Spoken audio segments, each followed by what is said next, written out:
Hi friends. Today we're going to read a story called So Tall Within. It's a Sojourner Truth's Long Walk Toward Freedom by Gary D. Schmidt. In slavery time, when hope was a seed waiting to be planted, Isabella lived in a cellar where the windows never let the sun in and the floorboards never kept the water out. She had 10 or 12 brothers and sisters. She couldn't be sure, since almost all of them were sold as slaves before she was old enough to remember. But Momo, her mother, kept them in memory.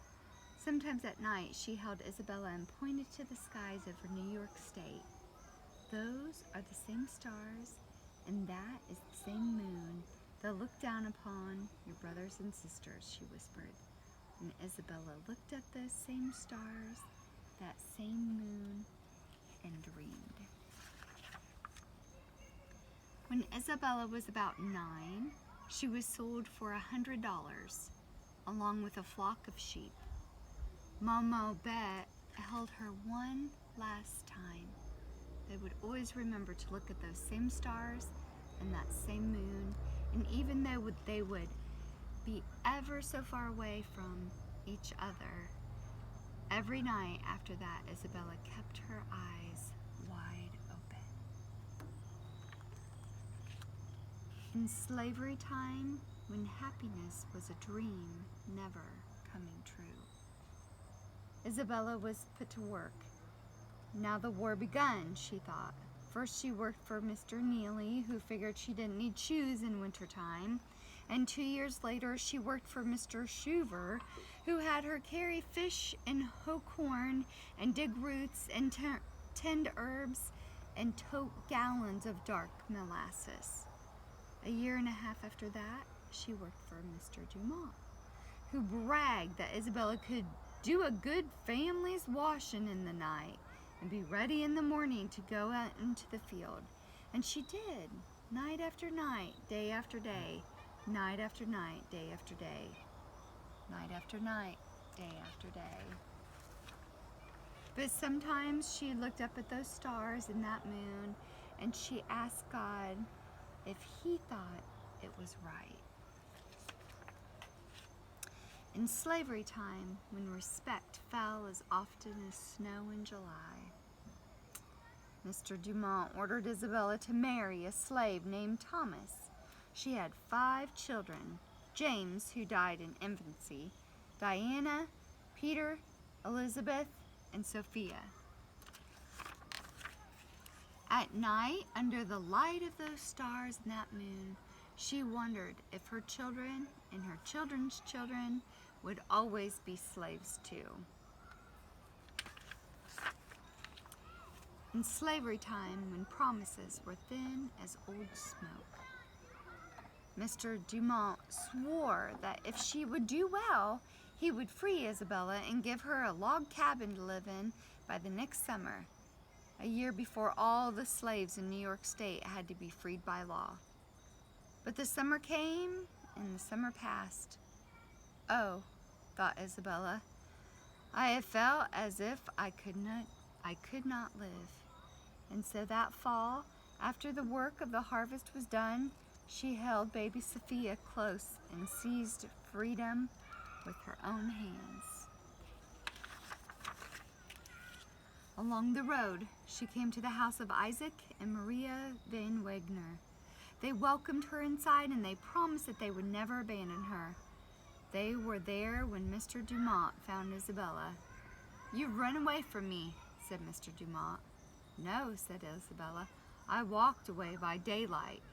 "You must go back," he said. Isabella shook her head. "I shall take the child," said Mr. Dumont. But Isaac and Maria kept their promise. They paid Mr. Dumont's price for all the work Isabella might have done before she was freed by law, and they paid his price for her baby, and Mr. Dumont left. Isabella asked Isaac and Maria if they were her new masters, and Isaac shook his head. He was master to no one, he said, and now Isabella was slave to no one.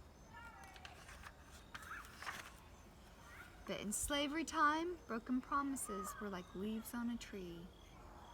Mr. Dumont sold Isabella's 5-year-old son, Peter, to Mr. Gedney, who sent him down south. And though Isabella could not read or write, she knew that in New York, where they lived, no slave could be sold outside the state's borders. Isabella, on foot and alone, went to the Dumont's house, knocked on the door hard, and when it was open, she said, "I'll have my child." And Mrs. Dumont shook her head. "A fine fuss to make," she said, and closed the door. So Isabella walked to the Gedney house and knocked on the door. "I must have my child." Mrs. Gedney told her that Peter had gone to live with her married daughter to have enough of everything and be treated like a gentleman. But Isabella knew this was a lie. "My boy has gone as a slave. He is too little to go so far from his mother," she said, and Mrs. Gedney closed the door. Isabella thought, "I felt so tall within. I felt as if the power of a nation was with me." Isabella traveled miles and miles across New York to Kingston to tell her story to the grand jury. They saw how tall within she was, and they gave her a letter for the sheriff demanding that Peter be brought home. She took the letter and walked miles and miles back. Peter was already far away in Alabama, but Mr. Gedney read the letter and knew he must obey the court. He went down south to find Peter while Isabella waited and prayed. "God, help me get my son. If you were in trouble as I am, and I could help you as you can me, think, wouldn't I do it?" And after a few months, Isabella had Peter again, but the Alabama masters had whipped Peter and kicked him and beaten him. He would never really heal. That was slavery. In slavery time, when chains tore families apart like the wind raised a flag, Isabella still looked up at those stars and that moon and hoped her brothers and sisters saw them too.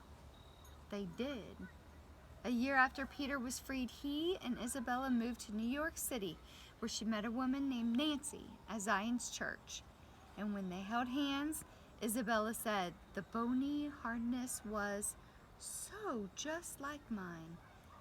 But Nancy passed away, and soon afterward she met her sister Sophia, and then her brother Michael, who had been stolen from her long ago.